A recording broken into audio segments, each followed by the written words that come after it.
কৃষ্ণনগরে চলে আসছি, সাইক্লিং করতে করতে কৃষ্ণনগর চলে আসছি। এখন যেখানে অবস্থান করতেছি কৃষ্ণনগর, যেটা হচ্ছে আমার খুলনা শহর থেকে বেশ একটু দূরেই।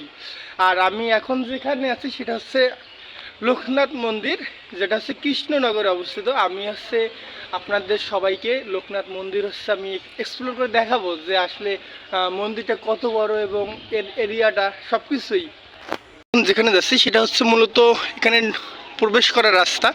আর এখান থেকেই সম্ভবত একটা তুলসী গাছ এরকম কিছু একটু হবে। আর এটা হচ্ছে সে লোকনাথ মন্দিরের প্রবেশ পথ, এখান দিয়েই হচ্ছে প্রবেশ করা হয়। আর সবথেকে আকর্ষণীয় এবং এই গেটটা অনেক সুন্দর করেই তৈরি করা, বেশ আর্কিটেকচার ডিজাইন থেকে শুরু করে মানে টেরাকোটার কাজের মতোই দেখতেছি, তবে বেশ সুন্দর।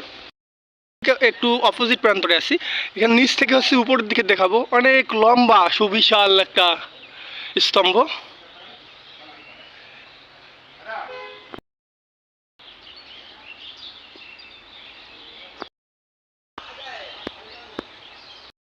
কৃষ্ণনগরে চলে আসছি, সাইক্লিং করতে করতে কৃষ্ণনগর চলে আসছি। এখন কৃষ্ণনগরকে বিদায় দেওয়ার পালা। আজকে এ পর্যন্তই, আবার দেখা হবে নেক্সট কোনো জায়গায় এবং নতুন কোনো ইতিহাস, নতুন কোনো কিছু নিয়েই আসবো।